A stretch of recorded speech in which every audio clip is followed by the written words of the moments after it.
皆さんこんにちは。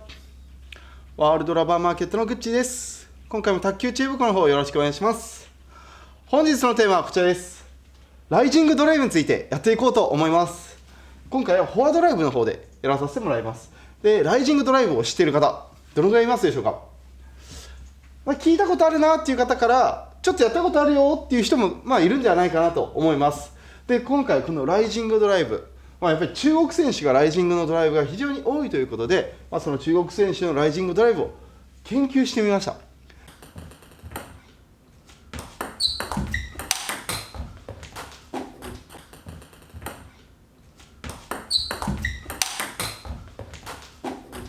パワードライブ、スピードドライブは力がないと飛ばせない、威力が出せないんですけど、ライジングドライブは打球点の速さを追求すればいいだけですので、力がない選手でも一発強打の速いドライブが打てます。で、手順の方2つっていう、結構2つだったらつかみやすいのかなと思います。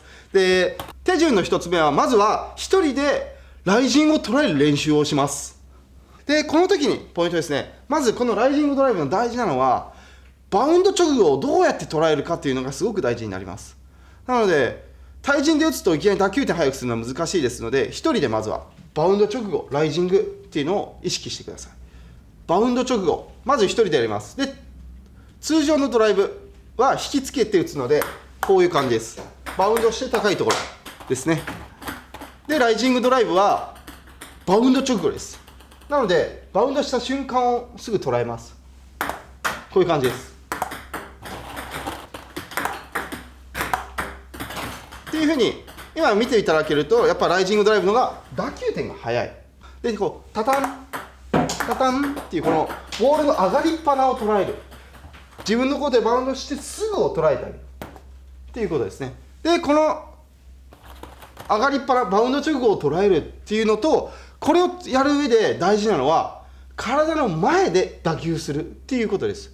通常のフォアドライブはやっぱりこう引きつけて打つので体の横が多いです。ただライジングドライブは打球点を追求する、速くするためにここで捉えていては打球点が遅れちゃいます。なのでどうしたらいいかというと、前に、通常より前に出します。で、前に出した状態でかけてあげる。そうするとこうやってバウンド直後のドライブができます。タタンタタンって勝手に打球点が速くなります。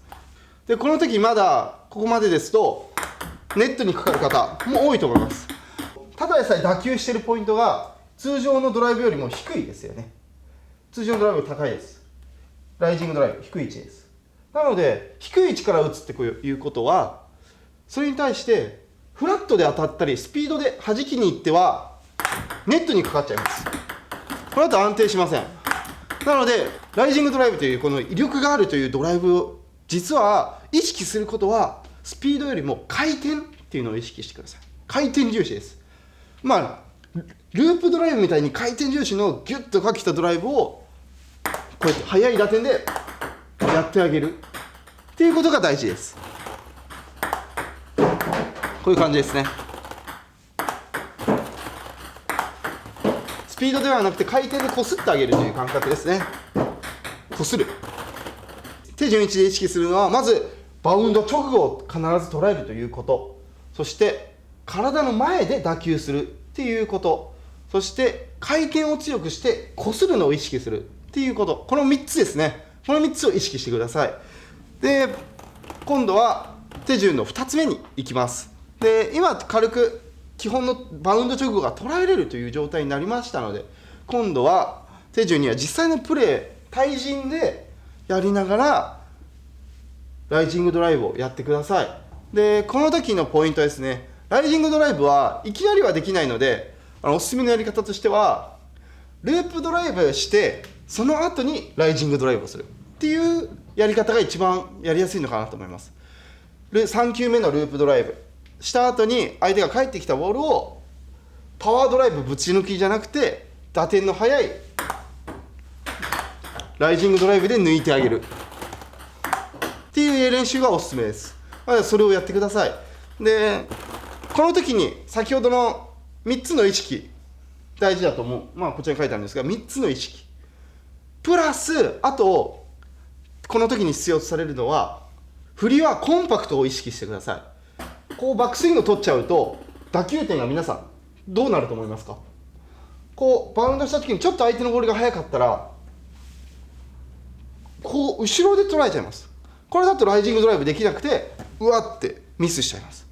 必ずここで捉える、体の前で捉えるためにもドライブはコンパクトにしてください。ライジングドライブするよって決めたら体の前にすぐ持っていくっていうコンパクトな意識をしてください。あとは打つ時に実際打つと分かるんですけど、ライジングドライブを打つ時は姿勢を低くするっていうことが非常に大事です。ループして次狙う、その時にできるだけ体をボールに近づけます。このライジングドライブ気づいたと思うんですけど、打つ瞬間やはり体の前ということで遠いんですよね。打球位置が通常のドライブに比べたら遠いです。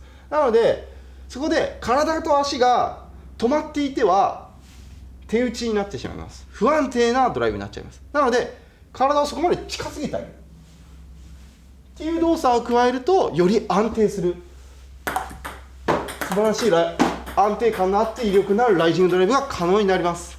体を入れ込むっていう感じですね。打つ瞬間にループ、次5球目ライジングドライブいくよっていう時に入れ込む、グッと入るっていう感じですね。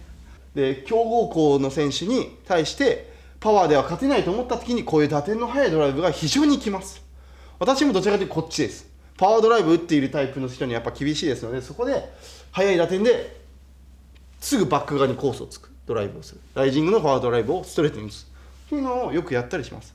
クロスでももちろんいいです。相手と同じ舞台で戦うんではなくて、相手が下がったらすぐ前でライジングを仕掛けるっていう心構えが、やっぱ大事なのかなと思いますね。特に格上選手に対してはですね。ではプレー動画をご覧ください。